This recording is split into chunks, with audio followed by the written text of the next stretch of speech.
Okey, bismillah. Okey semua, selamat, kembali. Hari ini kita sambung lagi, belajar bahasa Inggeris secara dui bahasa. Baik, so video sebelum ini, saya sudah perkenalkan untuk belajar bahasa Inggeris ini, kita boleh ikut, 6 langkah, iaitu langkah-langkahnya termasuklah kena tahu apa itu 9 parts of speech, belajar verb tenses, sentences, conditionals, grammar rules, punctuation marks dan semua itu. Jadi hari ini kita nak tengok komponen pertama ataupun langkah pertama untuk belajar bahasa Inggeris iaitu 9 parts of speech. Apakah itu parts of speech? Okey, mari kita lihat sekarang. Uh, saya pergi hilangkan diri saya ni sekejap. Okey. So, ada 9 part of speech ataupun dikenali sebagai word classes. Ada banyak perkataan dalam bahasa Inggeris. Bahasa Melayu pun macam itu juga.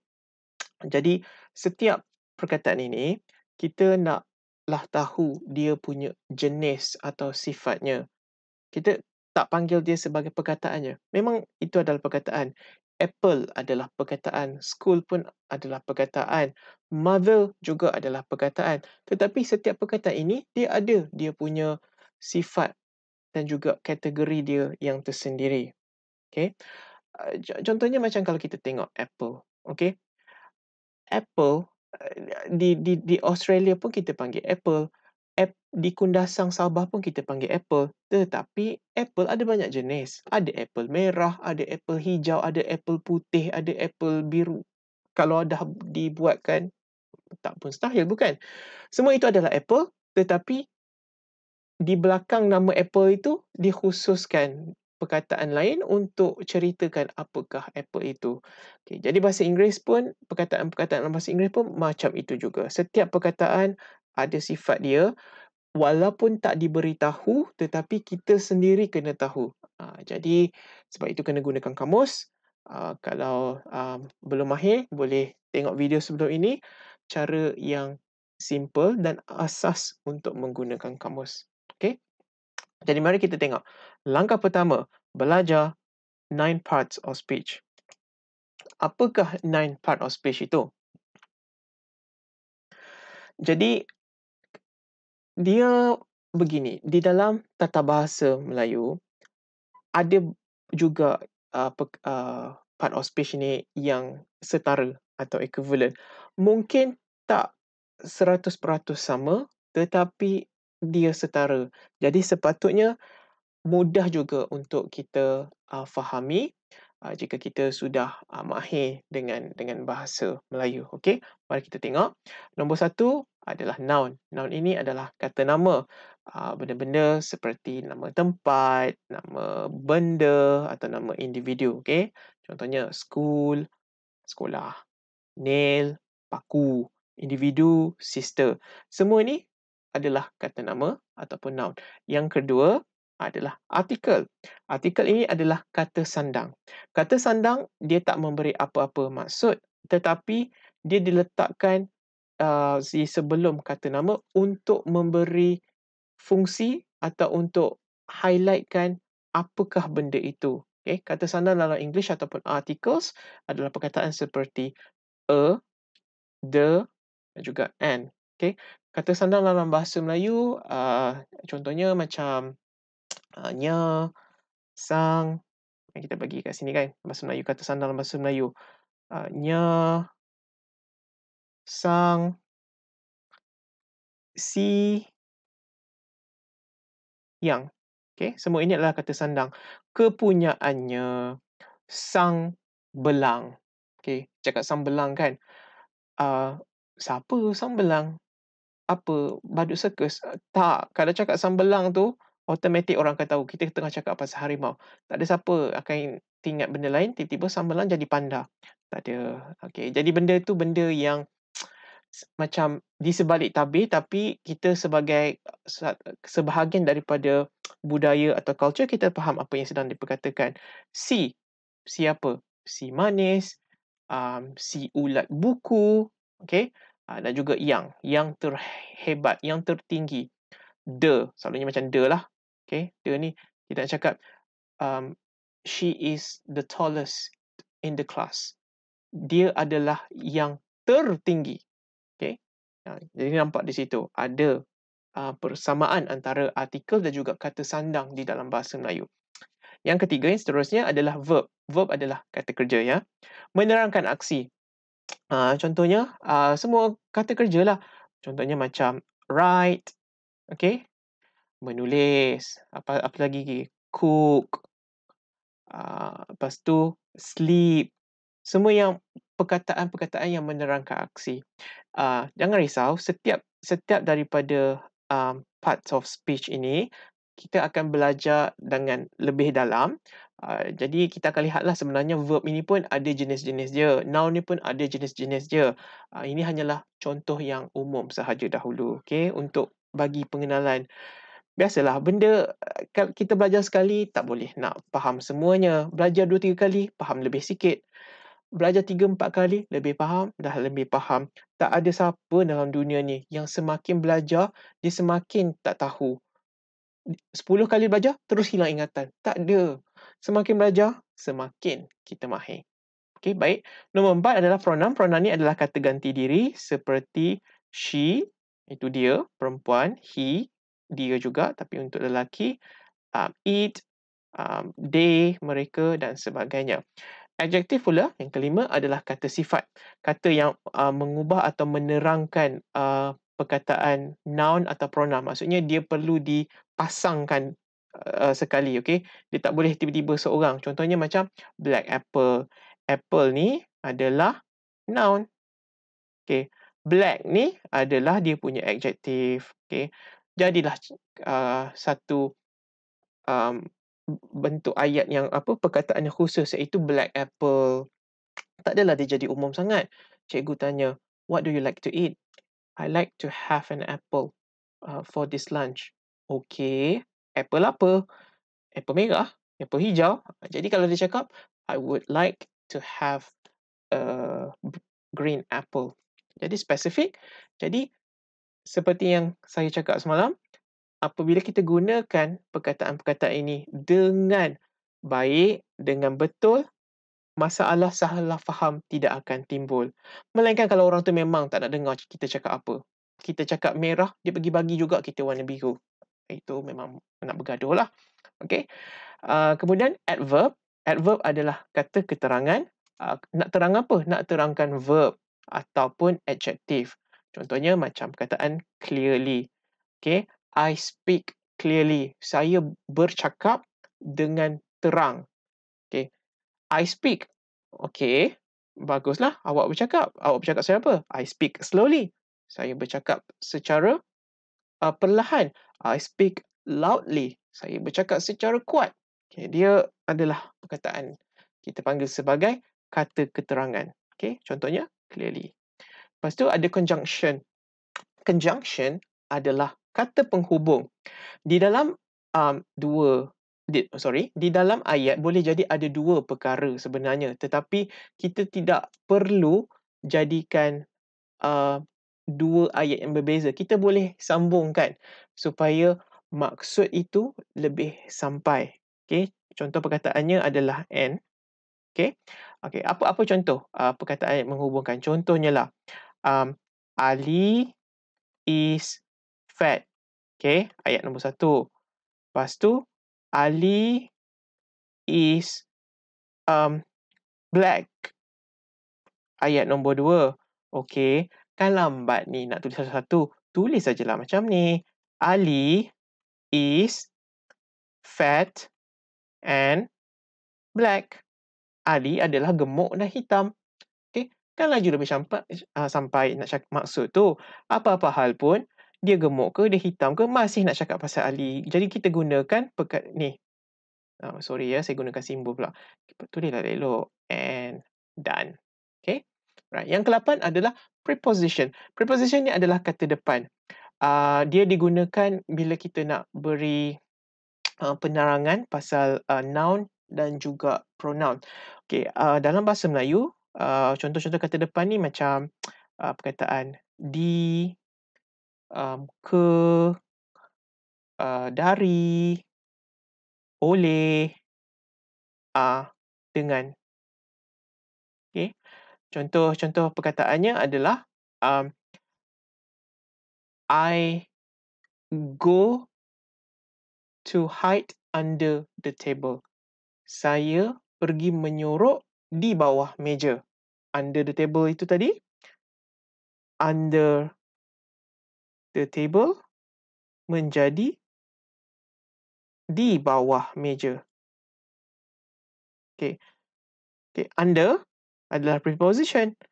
Jadi kita untuk bahasa Melayunya yang setaranya adalah perkataan di bawah table. Okey, jadi di ni lepas tu disambung juga dengan perkataan ni. Di ni kalau sendiri-sendiri dia takkan boleh. Dia tak boleh tiba-tiba ada perkataan di. Saya di. Tak betul. Kena bagi tahu di apa. Saya di rumah, saya di pokok, saya di sekolah. Kena bagi tahu. Jadi di ni pun jadi macam kata sandang juga. Dia tak boleh tiba-tiba dia sang. Dia sang. Apa benda kan, cerita tak habis, ayat tergantung. Jadi tak betul. Jadi ingat ya, ada perkataan-perkataan dia tak boleh berdiri dengan sendirinya. Mesti digabungkan dengan kata-kata lain di dalam parts of speech. Okey. Contohnya macam perkataan ni, di ni adalah kata depan. Okey, dia nak cerita apa? Di bawah, okey, di atas dan sebagainya. Dan akhir sekali adalah yang ke-9, interjection. Interjection ni adalah kata seru. Sebenarnya dia nak zahirkan emosi, nak tunjukkan perasaan. Aduh, ouch, ouch kan. Ouch bahasa Melayunya aduh lah. Aduh ke adui. Saya rasa aduh. Dan selalunya perkataan interjection atau kata serunya dia ada benda ni. Apa ni? Tanda seru. Tanda seru. Salah satu simbol di dalam tanda baca. Okay? Alright. So, dengan cepat, mari kita ulang kaji 9 parts of speech yang telah dipelajari hari ini. Okay, ada nombor 1. Nombor 1, noun. Apa itu noun? Kata nama. Okay, contohnya dog, cat, elephant, school, work, town, Manila, teacher dan sebagainya. ETC. Macam mana cara nak sebut ni? ETC ni. Okay, etc. Okay. Dalam bahasa Melayu, kita cakap dia dan lain ataupun dan sebagainya.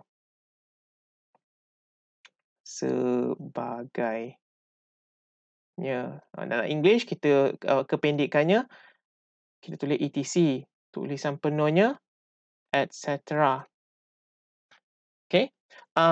Saya semak sekejap ejaan etc. ni sebab ini bukan bahasa Inggeris sebenarnya. Kalau tak salah ini adalah bahasa Latin. Jadi mari kita semak sekejap. Mari kita buka ni sekejap. Tadi saya semak kata depan kata sandang tu bahasa Melayu betul ke? Jangan risau. Sebelum saya berkongsi pelajaran pada hari ini, saya semak dulu. Okay. Kita ni tak sempurna. Kan? Kalau orang hafaz Quran pun ada tersedu-sedunya. Huruf lam jadi kaf. Apatah lagi kita yang tak hafal Quran ni kan. Okay, kita tengok. ETC, tengok boleh tak jadi. ETC, ya, ini ETC. So, etc. Oh, dia jauh rupanya. Okay. Okay. We saw lots of lions, tigers, elephants, etc. Tengok sikit macam sebut dia. Etc. Dengar tak? Tak dengar. Kalau tak dengar nanti sekejap. Saya buka apa ni? Sekejap ya. Saya buka audio sekejap. Terlupa nak buka tadi.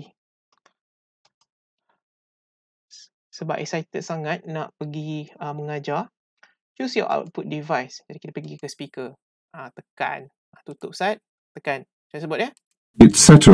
Etc. Kalau US pula, ini cara UK atau British sebut. Cara US atau Amerika. Oh, tak bunyi. Cambridge Dictionary kenapa tak bunyi? Ni ada. Etc. US tak bunyi. Jadi di UK saja, maksudnya di US pun sama bunyinya etc. juga. Sebab dia bukan bahasa Inggeris yang asal, dia adalah daripada bahasa lain. Okay.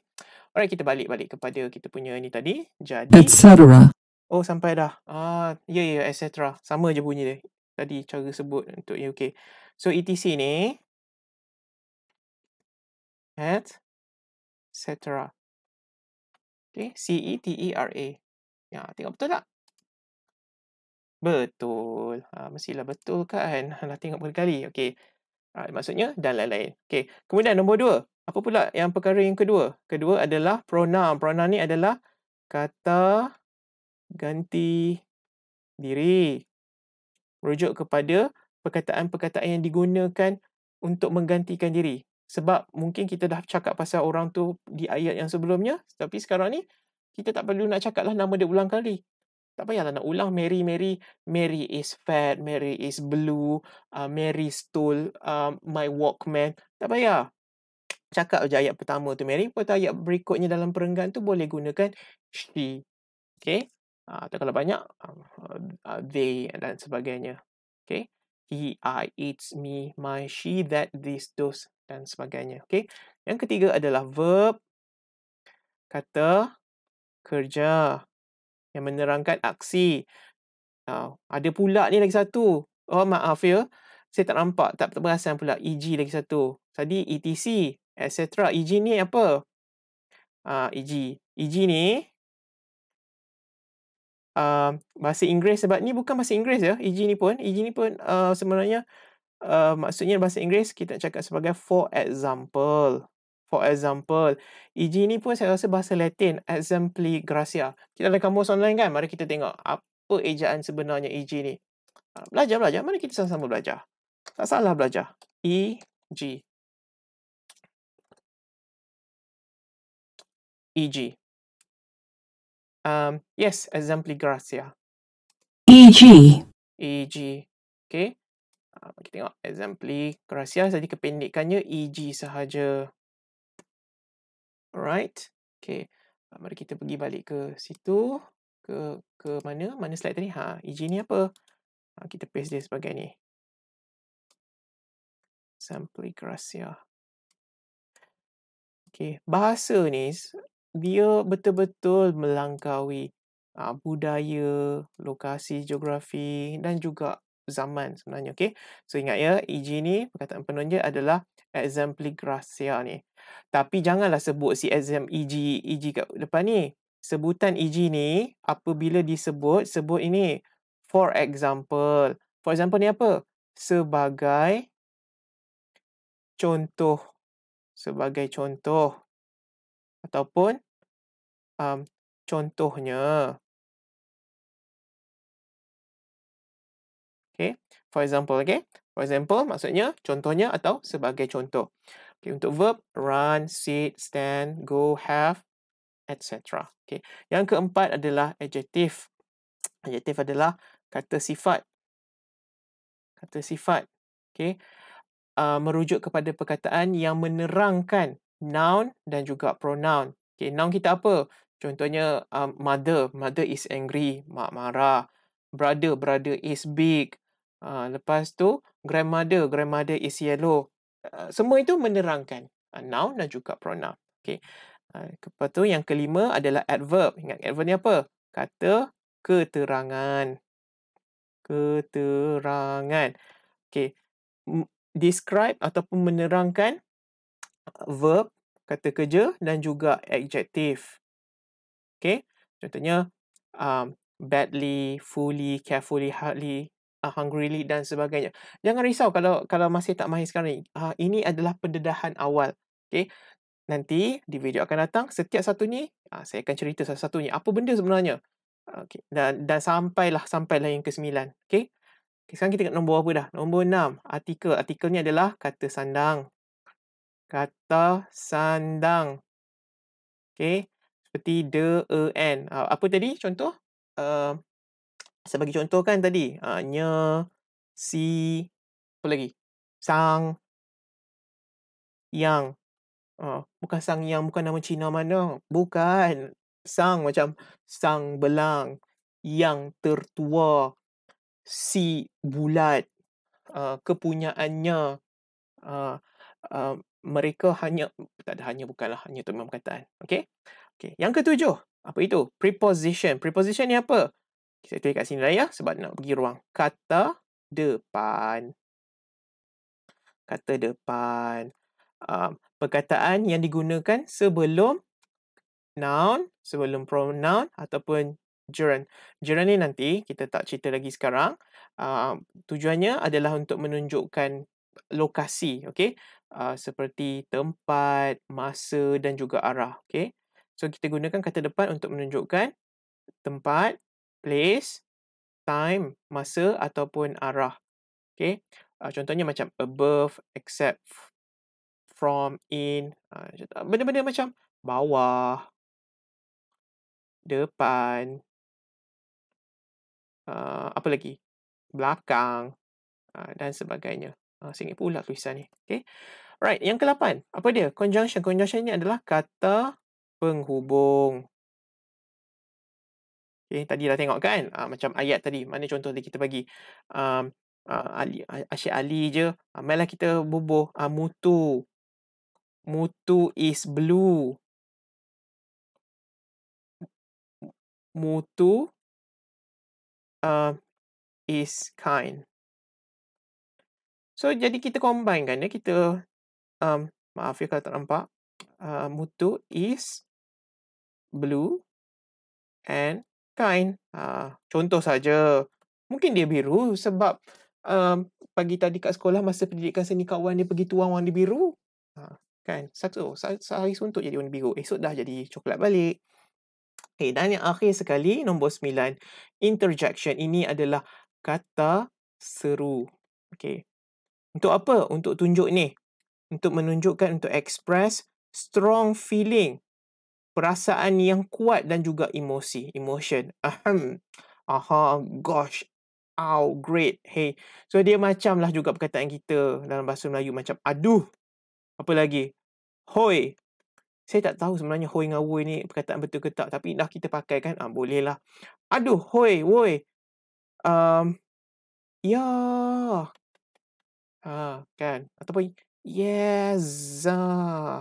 Kalau adalah kamus Dewan jangan marah saya ya. Saya bagi contoh sahaja. Ini bahasa-bahasa. Obviously. Okay. Itu sahaja untuk hari ini. Jadi saya telah tunjukkan hari ini pengenalan kepada 9 part of speech di dalam bahasa Inggeris. Okay. Esok ataupun hari berikutnya kita akan tengok apakah itu noun secara lebih dalam lagi supaya kita tahu jenis-jenis noun, supaya kita boleh lebih mahir dan akan gunakan pada keadaan yang betul. Okay, terima kasih. Itu aja. Jumpa lagi. Bye-bye.